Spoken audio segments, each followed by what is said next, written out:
कहानी शुरू होती है एरिज़ोना के एक छोटे से माइनिंग टाउन प्रॉस्पेरिटी से, जो कभी सोने की खदानों के लिए बहुत मशहूर था, लेकिन अब वो खदानें बंद पड़ी हैं। एक रात एक आदमी जहरीले केमिकल से भरा ट्रक चला रहा होता है। तभी सड़क के बीच में एक खरगोश आ जाता है। खरगोश को बचाने के चक्कर में वो ट्रक मोड़ देता है और उसी वक्त ट्रक से एक जहरीला बैरल गिरकर पास के तालाब में जा गिरता है। अगले दिन जोशुआ नाम का एक आदमी उसी तालाब के पास आता है कीड़े पकड़ने। उसे पता नहीं होता कि तालाब का पानी अब जहरीला हो चुका है।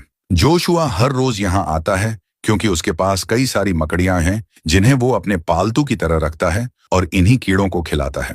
कुछ दिनों बाद उसका दोस्त माइक उससे मिलने आता है क्योंकि उसे भी मकड़ियों में दिलचस्पी होती है। लेकिन जब एक मकड़ी कांच पर कूद जाती है तो माइक डर जाता है। तभी वो नोटिस करता है कि मकड़ियां अब बहुत बड़ी हो चुकी हैं। जोशुआ बताता है कि वो उन्हें कुछ खास जादुई झींगुर खिलाता है और सोचता है कि उसकी ये खोज उसे बहुत अमीर बना देगी। उसी दौरान एक बड़ी टैरेंटुला अपने पिंजरे से भाग जाती है। जोशुआ उसे ढूंढने लगता है और माइक को अपनी कैनुएला नाम की जहरीली रानी मकड़ी दिखाता है, जो अपने शिकार को अंदर से गलाने वाली अम्लीय जहरीली तरल बनाती है। माइक के स्कूल चले जाने के बाद जोशुआ नोटिस करता है कि एक मकड़ी गायब है। वो उसे ढूंढने लगता है, लेकिन तभी वही मकड़ी उसकी पीठ पर चढ़ जाती है और उसकी गर्दन पर काट लेती है। जोशुआ दर्द से चीखने लगता है और गलती से सारे पिंजरे तोड़ देता है। अब सारी मकड़ियां यूं आजाद होकर कमरे में फैल जाती हैं, यहाँ तक कि जोशुआ के तोते पर भी हमला कर देती हैं। एक हफ्ते बाद माइक दोबारा जोशुआ से मिलने जाता है, लेकिन तालाब के पास उसकी मां सामंथा, जो शहर की शेरिफा होती है, उसे रोक लेती है। सामंथा अपने साथी डेप्यूटी पीट की मदद से उस जहरीले बैरल को ढूंढने की कोशिश कर रही होती है ताकि उसे लैब में भेजकर पता लगाया जा सके कि पानी में कौन सा केमिकल मिला है। वो इस जगह को खतरनाक मानती है, इसलिए अपने बेटे माइक को जबरदस्ती ट्रक में बैठाकर घर ले जाती है। रास्ते में कुछ टीनेजर लड़के अपनी बाइक से तेजी में स्टंट कर रहे होते हैं।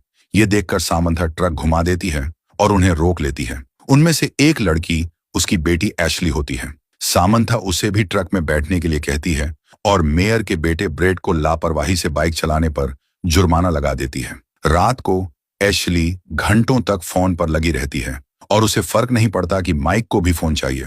परेशान होकर माइक जानबूझकर तारों से छेड़छाड़ करता है ताकि एशली को लगे कि फोन खराब हो गया है। फिर वो फोन लेकर जोशुआ को कॉल करता है, लेकिन कोई जवाब नहीं मिलता। उधर जोशुआ का घर अब पूरी तरह मकड़ी के जालों से ढक चुका होता है। उसका मरा हुआ शरीर अब उन विशालकाय मकड़ियों का खाना बन चुका है, जो अब कुत्ते के आकार जितनी बड़ी हो गई हैं। दूसरी तरफ शहर के मॉल में मेयर वेड लोगों को बताता है कि शहर की हालत बहुत खराब हो चुकी है। उसका कहना है कि अगर यहाँ एक बड़ा कमर्शियल कॉम्प्लेक्स बनाया जाए तो शहर की अर्थव्यवस्था सुधर सकती है, लेकिन इसके लिए उसे लोगों की जमीन चाहिए। लोग इस फैसले का विरोध करने लगते हैं, खासकर क्रिस, जो पुराने खान मालिक का बेटा है। उसके पिता की मौत 10 साल पहले खदान में हुई थी। क्रिस अब शहर लौट आया है और जानता है कि उसके पिता को खदान में सोने की नस मिली थी, इसलिए वो अपनी जमीन बेचने से इनकार कर देता है। वेड और क्रिस में बहस बढ़ जाती है और गुस्से में क्रिस वेड को मुक्का मार देता है। हालात बिगड़ने से पहले सामंथा बीच में आकर दोनों को अलग करती है। वो क्रिस को याद दिलाती है कि उसका गुस्सा हमेशा से उसका दुश्मन रहा है और उसे समझाती है कि इस बार बख्श दिया गया है, लेकिन अगली बार नहीं। दूसरी तरफ पीट के घर में अजीब चीजें होने लगती हैं। उसकी बिल्ली वेंट में कुछ हलचल महसूस करती है। दरअसल एक मकड़ी अंदर घुस चुकी होती है। बिल्ली उसे पकड़ने के लिए उसके पीछे चली जाती है। उसी वक्त पीट की पत्नी रसोई में रखे कैन तक हाथ बढ़ा रही होती है, लेकिन पति से झगड़ते हुए उसे पता ही नहीं चलता कि वहीं पास में एक मकड़ी छिपी हुई है। अचानक दोनों को वेंट के अंदर से अपनी बिल्ली की दर्द भरी आवाजें सुनाई देती हैं। दीवार पर अजीब निशान उभर आते हैं, जैसे किसी बिल्ली और मकड़ी के शरीर ने उसे दबाया हो। वो आवाज का पीछा करते हैं, जो अब छत की ओर बढ़ रही होती है। तभी लाइट्स टिमटिमाती हैं और उन्हें आखिरी बार बिल्ली की चीख सुनाई देती है। फिर सब शांत हो जाता है। अगली सुबह क्रिस अपनी आंटी ग्लैटस से बातें कर रहा होता है। वो बताता है कि सालों पहले उसने सामंथा के एक्स हस्बैंड से झगड़ा किया था। इसी वजह से उसे शहर छोड़ना पड़ा, लेकिन आज भी उसके मन में सामंथा के लिए वही पुराना प्यार जिंदा है। ग्लैटस मुस्कुराकर कहती है, अगर अब भी उसे चाहते हो तो कुछ कर दिखाओ। उधर माइक घर से चुपके से बाहर निकलने की कोशिश करता है, लेकिन देखता है कि उसकी मां ने उसकी साइकिल को हथकड़ी से बांध रखा है। वहीं उसकी बहन एशली अपने बॉयफ्रेंड ब्रेड से मिलने जा रही होती है तो सामंथा उसे टेजर गन देकर सावधानी बरतने को कहती है। उसी वक्त क्रिस फूल लेकर सामंथा से मिलने आता है और उसे डिनर पर चलने का प्रस्ताव देता है। सामंथा हल्की मुस्कान के साथ मान जाती है। दोनों बातों में व्यस्त होते हैं और इसी मौके का फायदा उठाकर माइक घर से निकल जाता है। वो पैदल ही जोशुआ के घर पहुंचता है, लेकिन वहां का नजारा देखकर उसका दिल दहल जाता है। पूरा घर मकड़ी के जालों से ढका हुआ होता है, पर अंदर एक भी मकड़ी नजर नहीं आती। जोशुआ और उसका तोता दोनों ही गायब होते हैं। माइक घर के पीछे की ओर जाता है तो उसे जमीन पर बहुत बड़े पंजों के निशान दिखाई देते हैं, जो ये साबित करते हैं कि मकड़ियां अब दानव जैसी बड़ी हो चुकी हैं। जब वो खदान के रास्ते की ओर बढ़ता है तो उसे जमीन पर एक विशाल मकड़ी का पैर पड़ा मिलता है। तभी अंधेरे में उसे खदान के अंदर एक बहुत बड़ी मकड़ी नजर आती है। वो डर के मारे पलट कर भागता है, इससे पहले कि वो मकड़ी उसे देख ले। दूसरी तरफ क्रिस खदान के एक और हिस्से में अपने कुछ आदमियों के साथ अपने पिता द्वारा छोड़ी गई सोने की नस को ढूंढने की योजना बना रहा होता है। काम खत्म होने के बाद वो सड़क पर गाड़ी चला रहा होता है, तभी उसे रास्ते में माइक दिखाई देता है। वो उसे लिफ्ट दे देता है। रास्ते में माइक घबराया हुआ सब कुछ बताने की कोशिश करता है कि जोशुआ की मकड़ियां अब बहुत बड़ी हो चुकी हैं और शायद इंसानों पर हमला भी कर सकती हैं। वो क्रिस को वो विशाल मकड़ी का पैर भी दिखाता है, लेकिन क्रिस उसे मजाक समझता है और उसकी बात पर विश्वास नहीं करता। उधर खदान में एक मजदूर अभी भी काम कर रहा होता है। वो देखता है कि उसकी पाइप जाम हो गई है।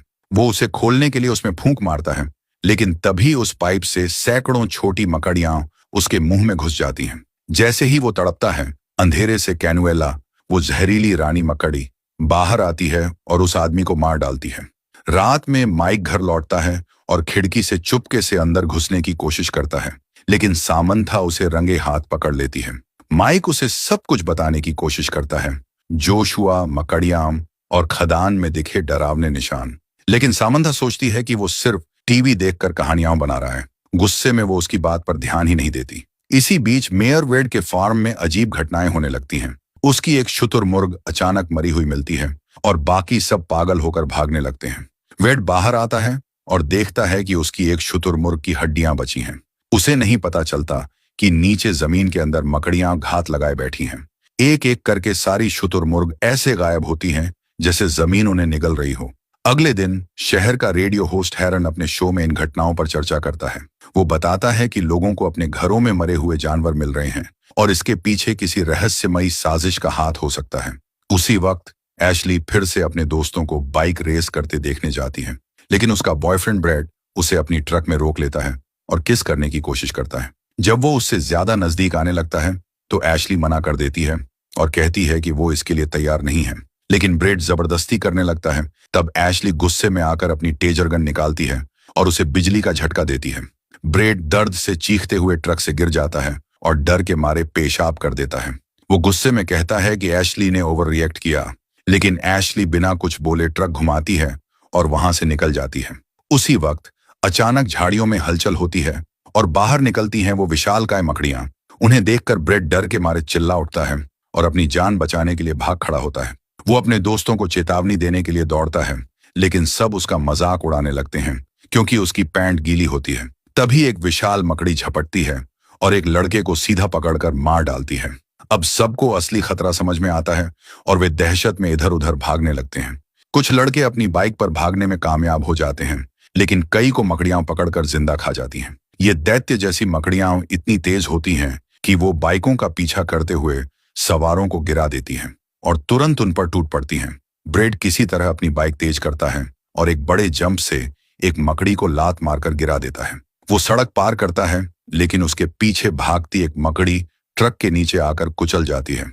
बाकी मकड़ियां उसी ट्रक पर चढ़ जाती हैं, जिससे ड्राइवर का ध्यान भटक जाता है और ट्रक लाइट पोस्ट से टकराकर फट जाता है। धमाके में कई मकड़ियां मारी जाती हैं, लेकिन उसी धमाके से फोन लाइनें भी कट जाती हैं। ब्रेड सोचता है कि उसने मकड़ियों को हरा दिया, लेकिन तभी झाड़ियों से और भी मकड़ियां निकल आती हैं। वो फिर से बाइक भगाता है और गलती से खदान के अंदर जा घुसता है। वहां उसकी बाइक लकड़ी के गेट से टकराती है और वो गिर जाता है। पीछे से मकड़ियां रास्ता खोदकर अंदर आने की कोशिश करती हैं, लेकिन ब्रेड किसी तरह दूसरे रास्ते से बाहर निकलने की कोशिश करता है। उधर ग्लैटस का कुत्ता बेसमेंट में कुछ अजीब आवाजें सुनता है। वो नीचे जाता है और दीवार में बने एक सुराख के पास भौंकने लगता है। तभी अंदर से एक विशाल मकड़ी बाहर निकलती है और कुत्ते को खींचकर अंदर ले जाती है। कुछ देर बाद जब ग्लैड्स को अपने कुत्ते की आवाज नहीं आती तो वो नीचे जाती है। वहां उसे कुत्ते का बेल्ट सुराख के पास पड़ा मिलता है। वो अंदर झांकती है तो देखती है कि उसका घर सीधे खदान से जुड़ा हुआ है। तभी उसके सामने मकड़ियां निकल आती हैं और उसे जाले में फंसाकर पकड़ लेती हैं। थोड़ी देर बाद क्रिस को भी अपने घर के नीचे से कुछ आवाजें सुनाई देती हैं। वो बेसमेंट में जाता है और दीवार में वही सुराख और एक विशाल मकड़ी का पैर देखता है। अब उसे यकीन हो जाता है कि माइक झूठ नहीं बोल रहा था, वो सच कह रहा था। सुबह के वक्त क्रिस वो बड़ा मकड़ी का पैर माइक के पास लेकर आता है। माइक बताता है कि ये जो मकड़ी है वो अपने शिकार को तुरंत नहीं खाती, यानी ग्लेटस अब भी जिंदा हो सकती है। दूसरी तरफ एशली अपने बॉयफ्रेंड ब्रेड की फोटो फाड़ रही होती है। तभी खिड़की से एक बड़ी मकड़ी अंदर घुसती है और उसे जोर से दीवार पर पटक देती है। एशली की चीख सुनकर माइक, क्रिस और सामंथा भागते हुए उसके कमरे में पहुंचते हैं और देखते हैं कि मकड़ी एशली को अपने जाल में लपेट रही है। क्रिस मकड़ी पर अलग अलग चीजों से हमला करने की कोशिश करता है, लेकिन वो उसे भी जाल में फंसा देती है। तभी सामंथा जल्दी से घर में रखी अपनी बंदूक उठाती है और ठीक समय पर उस विशाल मकड़ी को गोली मारकर मार देती है। इसके बाद वो पुलिस रेडियो से पीट को बुलाती है और कहती है कि जितने हथियार मिल सकें लेकर तुरंत घर आओ। दूसरी तरफ खदानों में ब्रेट अब भी बाहर निकलने का रास्ता ढूंढ रहा होता है। तभी उसे एक मरा हुआ मजदूर दिखता है। पास में बहुत से लोग मकड़ी के जाल में लिपटे पड़े हैं, जिनमें से कुछ अभी भी जिंदा हैं। वो डर के मारे देखता है कि कैनुएला नाम की बड़ी मकड़ी जिंदा इंसानों को खा रही है। ब्रेट डर कर वहां से भाग निकलता है। इसी बीच शहर के एक नाई की दुकान बंद करते वक्त दो बड़ी मकड़ियां उसके दोस्त पर कूद पड़ती हैं और उसे जाल में लपेटने लगती हैं। उधर पुलिस स्टेशन में पीट हथियार इकट्ठा करता है और कार लेकर निकल पड़ता है। उसे पता नहीं होता कि कई विशाल मकड़ियां उसके पीछे पीछे चल रही हैं। जब वो सामंथा के घर पहुंचता है तो उसे अपनी कार की छत पर कुछ आवाज सुनाई देती है। वो बिना देखे ऊपर गोली चला देता है, जिससे हरे रंग का चिपचिपा तरल उसके चेहरे पर गिरता है। उसी वक्त घर से सब लोग बाहर आते हैं और सामंथा तुरंत उस मकड़ी पर गोली चला देती है, जिससे सबको कार में बैठने का रास्ता मिल जाता है। एक और मकड़ी उन पर हमला करने की कोशिश करती है, लेकिन क्रिस तुरंत गोली चलाकर उसे मार देता है। फिर सब लोग पुलिस की कार में बैठकर शहर से निकलते हैं। जैसे ही कार सड़कों से गुजरती है, दर्जनों मकड़ियां उसे देख लेती हैं और उसके पीछे दौड़ पड़ती हैं। आखिरकार सब लोग हारलैंड के ट्रेलर तक पहुंचते हैं।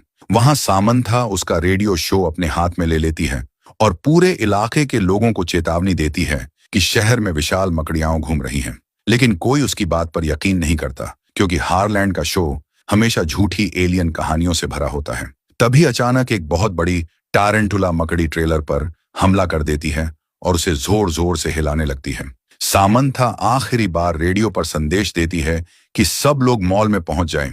वहां की सीमेंट की दीवारें उन्हें सुरक्षित रखेंगी। मकड़ी ट्रेलर को धक्का देती रहती है, जबकि पीठ लगातार उस पर गोलियां चलाता है।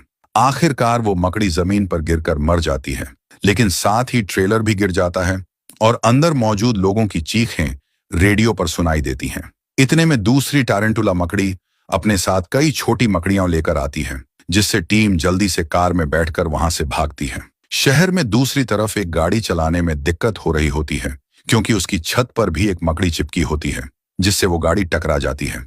लोग बाहर निकलकर देखते हैं तो सड़कों पर सैकड़ों मकड़ियां दौड़ती दिखती हैं। पूरा शहर दहशत में आ जाता है। लोग इधर उधर भाग रहे हैं। मकड़ियां खिड़कियां तोड़कर अंदर घुस रही हैं, छतों पर कूदकर इंसानों को मार रही हैं। कुछ मकड़ियां जमीन के नीचे से निकलकर हमला करती हैं। एक आदमी सीढ़ी को पुल की तरह इस्तेमाल करके अपनी कार तक पहुंचने की कोशिश करता है, लेकिन मकड़ियां चालाकी से उसकी कार के दरवाजे फाड़ देती हैं और उसे भी पकड़ लेती हैं। जब सामंथा की टीम वहां पहुंचती है और पूरे शहर का हाहाकार देखती है, तो वो पुलिस स्पीकर से सबको चिल्लाकर कहती है, सब लोग मॉल की तरफ भागो। इस वक्त मॉल में सिर्फ कुछ वर्कर और वेड मौजूद होता है, जो भीड़ को आते देख खुश हो जाता है, क्योंकि उसे लगता है कि सब लोग उसे देखने आए हैं। जैसे ही लोग मॉल में भागते हैं, सामंथा और पीट दरवाजे पर रुककर आने वाली मकड़ियों पर गोलियां चलाते हैं, ताकि बाकी लोग सुरक्षित अंदर पहुंच जाएं। जैसे ही सभी अंदर पहुंचते हैं, एक वर्कर गेट को बंद कर देता है, तो सामंथा और पीट भी दौड़कर अंदर आते हैं और गेट नीचे गिरने से पहले दरवाजों को बंद कर लेते हैं।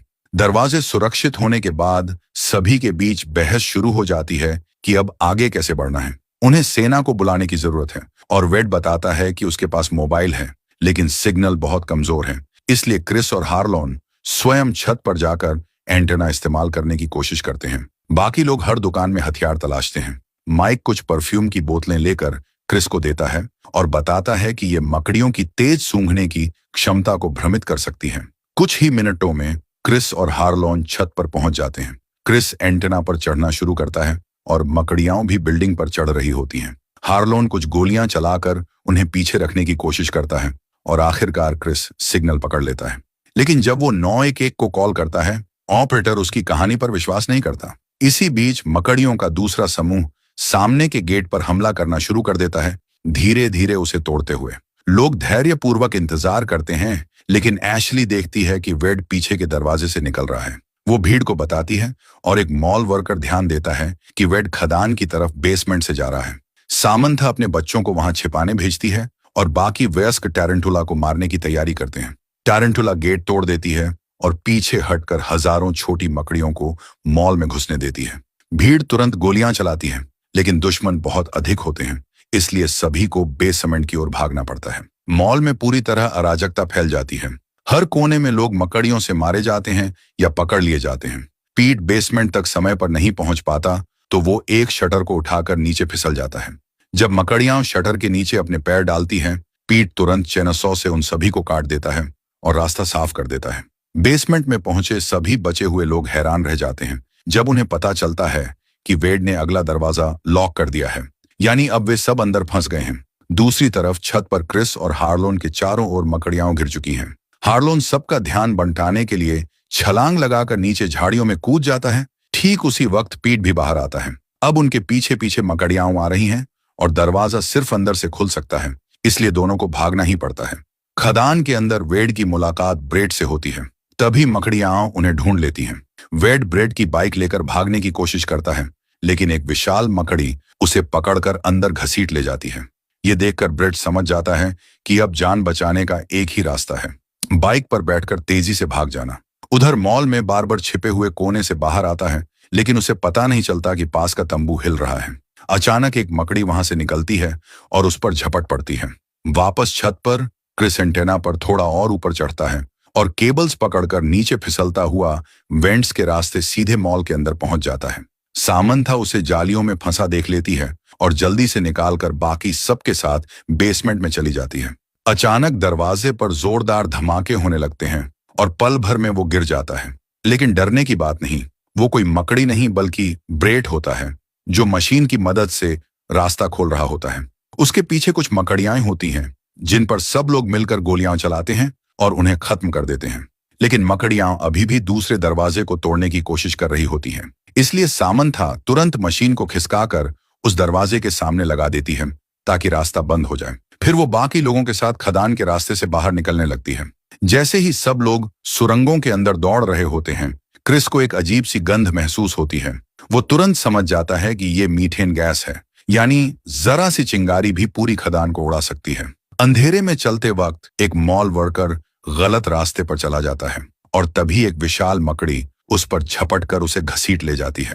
कुछ सेकंड बाद दूसरी मकड़ी भी हमला करती है, लेकिन ग्रुप के लोग क्रॉसबो से उसे बिना कोई चिंगारी पैदा किए खत्म कर देते हैं। थोड़ा आगे जाकर उन्हें मकड़ियों का घोंसला मिलता है, जहां कई इंसान जाल में लिपटे हुए कैद हैं और रानी मकड़ी उन्हें खाने की तैयारी कर रही होती है।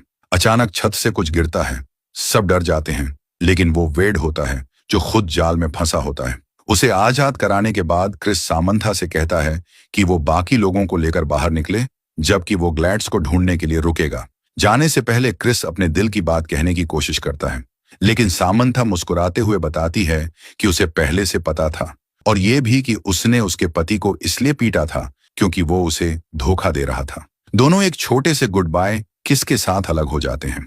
उधर बेसमेंट में टैरेंटुला दरवाजा तोड़कर अंदर घुस आती है और बाकी मकड़ियों के साथ लोगों का पीछा करने लगती है। वहीं खदान के अंदर क्रिस कई जालों में लिपटी लाशें देखता है, जब तक कि उसे ग्लैटिस जिंदा नहीं मिल जाती। तभी वो देखती है कि उनके पीछे ही सोने की खदान है, वही जो उसके पिता ने खोजी थी। उसी वक्त कानुएला, वो घातक रानी मकड़ी, वहां आ जाती है। क्रिस गोली नहीं चला सकता क्योंकि एक चिंगारी सब कुछ उड़ा देगी, इसलिए वो चतुराई से परफ्यूम फेंक देता है। कानुएला घबरा जाती है और इसी मौके का फायदा उठाकर क्रिस और ग्लैड्स ब्रेड की बाइक पर भाग निकलते हैं। रास्ते में क्रिस एक माचिस की डिब्बी को एक लैंप के अंदर छिपा देता है। जब कानुएला उनका पीछा कर रही होती है, तब बाहर बाकी लोग जनरेटर तक पहुंचते हैं, लेकिन उसमें गैस नहीं होती। तभी एशली समझदारी दिखाती है और अपना टेसर इस्तेमाल करती है, जिससे जनरेटर चल पड़ता है। जैसे ही लाइट्स जलती हैं, चिंगारियां फैलती हैं और माचिस से एक भारी धमाका पूरे सुरंग को आग की लपटों में झोंक देता है। क्रिस और ग्लैटस तेजी से बाहर निकल आते हैं, लेकिन सभी मकड़ियाओं, यहां तक कि रानी कानुएला भी धुएं और आग में जलकर खत्म हो जाती हैं। वेड सिर पकड़कर रोता है कि अब वो अपनी खदान बेच नहीं पाएगा, लेकिन तभी पुलिस, फायर फाइटर्स और एम्बुलेंस वहां पहुंचती हैं। उनके साथ हार्लोन और पीट भी आते हैं। असल में वे सब हार्लोन के शो के फैन थे, इसलिए उसकी कॉल सुनकर मदद के लिए दौड़े चले आए। जब उनसे पूछा जाता है कि कितने लोग बचे हैं, तो क्रिस बताता है कि सिर्फ ग्लैटस ही जिंदा मिली। कुछ दिन बाद हार्लोन कैमरे पर मुस्कुराते हुए दिखता है। उसके दांत अब गोल्ड टीथ्स हैं, जो क्रिस को मिली सोने की खदान की बदौलत बने हैं। और इसी सीन के साथ ये फिल्म खत्म हो जाती है।